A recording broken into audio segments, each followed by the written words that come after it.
आगे आचार्य page number 285 पर सूत्र नंबर 29, अब जो परिग्रह परिमाण व्रत है या इच्छा परिमाण व्रत है उसको, या परिग्रह अणुव्रत है, जो परिग्रह का अणु रूप में ग्रहण करना, अपरिग्रह का अणु रूप में व्रत है, उसके अतिचारों को कहते हैं। क्षेत्र, वास्तु, हिरण्य, स्वर्ण, धन, धान्य, दासी, दास, कुप्य, प्रमाणातिक्रमः। क्षेत्र सबके साथ एक शब्द लगाना, अतिक्रमा।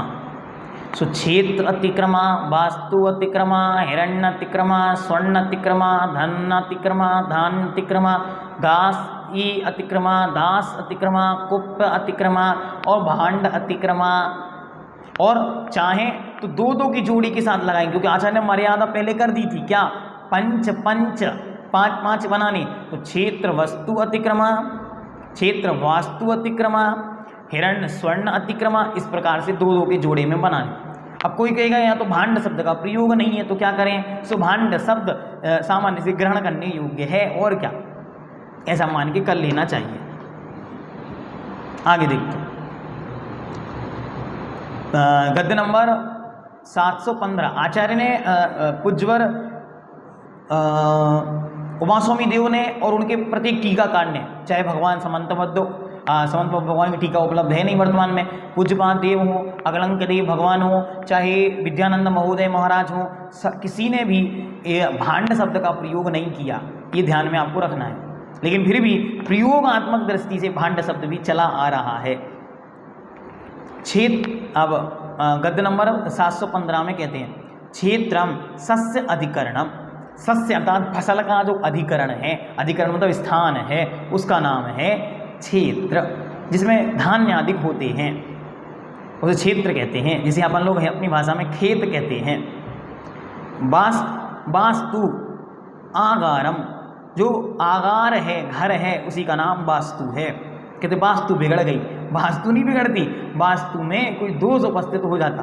वास्तु तो उस घर का नाम है, उस घर को वास्तु कहते हैं, और उसमें होने वाले दोषों का नाम वास्तु दोष है। ठीक है, आगे हिरण्यम रूप्यादि व्यवहार तंत्रम, जो हिरण्य शब्द का अर्थ यहाँ पे क्या है, तो हिरण्य शब्द का अर्थ है रुपया आदि का जो व्यवहार है, उसका नाम हिरण्य है। कहीं कहीं हिरण्य शब्द का अर्थ चांदी भी है, आपको पहले बताया था ना, तो वहाँ पर एक शब्द आया था हिरण्यादि द्रव्यस्य निक्षेपितु, तो वहाँ पे वो चांदी आदि रख कर गया हो, इस प्रकार का शब्द भी आता। एक और शब्द आया था कैत्रमयी हिरण्यादि भी, अर्थात मिला बनी हुई, कैत्यम बनावटी चांदी, रांगा को चांदी बना के बेच दिया, इस प्रकार। स्वर्ण प्रतीतम, स्वर्ण तो आप जानते ही हैं, आचार्य कह रहे हैं बड़े अच्छे से कि आप तो जानते ही हैं, क्योंकि सबके पास है, और माताएं तो उसके खजाने हैं एक प्रकार से। अब हम लोग सामान्य से ऐसे हैं कि महीनों महीनों सालों साल भी 6-6 महीने भी स्वर्ण ना पहने तो चलेगा, लेकिन उनके पास तो प्रति समय है ही, इसलिए आचार्य को पता था, तो आचार्य मान लेते स्पष्टम प्रतीतम धनम गवादि, गौ आदि धन है। ये शब्द बहुत मार्के का, आचार्य को ये शब्द बहुत प्रिय है, और आचार्य से बड़ा जोर देते हैं, कहते गवादि धनम, गो ही धन है। गो आदि, गाय भैंस आदि यही धन है, इसके अलावा कोई धन नहीं था। ये रुपया पैसा सोना चांदी से धन नहीं माना, धन अलग है। धन तो गवादि धनम, गाय ही धन है। धान्यम विह्यादि, विह्यादि जो गेहूं आदि है, जो बाजरा आदि है, ये सब धान्य है। कहते हैं दासी दास्यम भृत्य स्त्री पुंस वर्गा, दासी कौन है, सुभृत्य नौकर जो स्त्री रूप में है, दास कौन है, पुरुष रूप में है, उनका जो वर्ग है, समूह है, वह सब। कुप्यम, कुप्य क्या है, तो कहते हैं छौम, कपास कौशे, कपास कौशे, कौशेय चंदनादि। कुप्य क्या है, तो कहते हैं रेशम, कपास और कोशा के वस्त्र तथा चंदन आदि ये कुप्य हैं। कपड़ा आदि और उससे संदर्भित वस्तुएं। ईशव क्षेत्रम चा वास्तु चा क्षेत्र वास्तु, दो दो का जोड़ा बना रहे हैं। हिरण्यम चा स्वर्णम चा हिरण्य स्वर्णम, धनम चा धान्यम चा धन धान्यम, दासी दासी चा दासश्च दासी दासम, क्षेत्र वास्तु च हिरण्य स्वर्ण च धन धान्यम च दासी दासम च कुप्यम च, क्षेत्र वास्तु हिरण्य स्वर्ण धन धान्य दासी दास कुप्यानि एतौ अनेन परिग्रहो मम न अन्य इति। ध्यान से इतना सब कुछ बता दिया। अब कहते हैं ये सारा का सारा परिग्रह क्या करना, एतौ अनेन अनएव परिग्रहो मम, इतना यह मेरा परिग्रह है, न अन्य इति यह मेरा परिग्रह नहीं है। इतना मेरा है, इससे अधिक मेरा नहीं है। इति परिच्छिन्न प्रमाणात् क्षेत्र वस्तु आदि विषयात् अतिरेका अतिलोभवशात् प्रमाणातिक्रमा इति प्रत्याख्यायन्ते। कहते हैं एक कहीं का ये वाक्य देकर, अच्छा 1 नंबर टिप्पण के लिए दिया, किस लिए कराया ये प्रमाण, तो परिच्छिन्न अनुप्रमाणात, परिच्छिन्न प्रमाणात, प्रमाण किस लिए कराया, इनको कम क्यों कराया, इसलिए इनको कम कराया जा रहा है किसके लिए, लोभ के कम करने के लिए।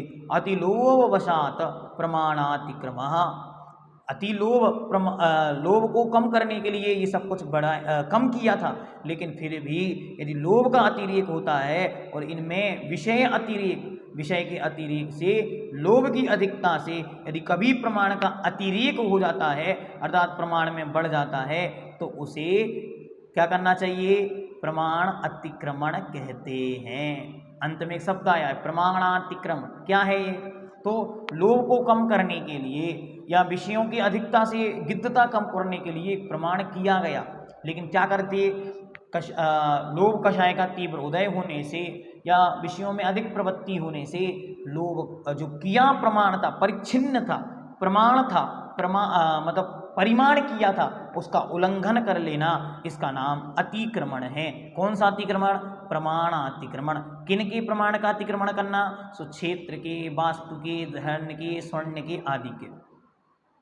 ते एते परिग्रह परमाणु व्रतस्य अतिचारः, इस प्रकार यह इसके अतिचार हुए।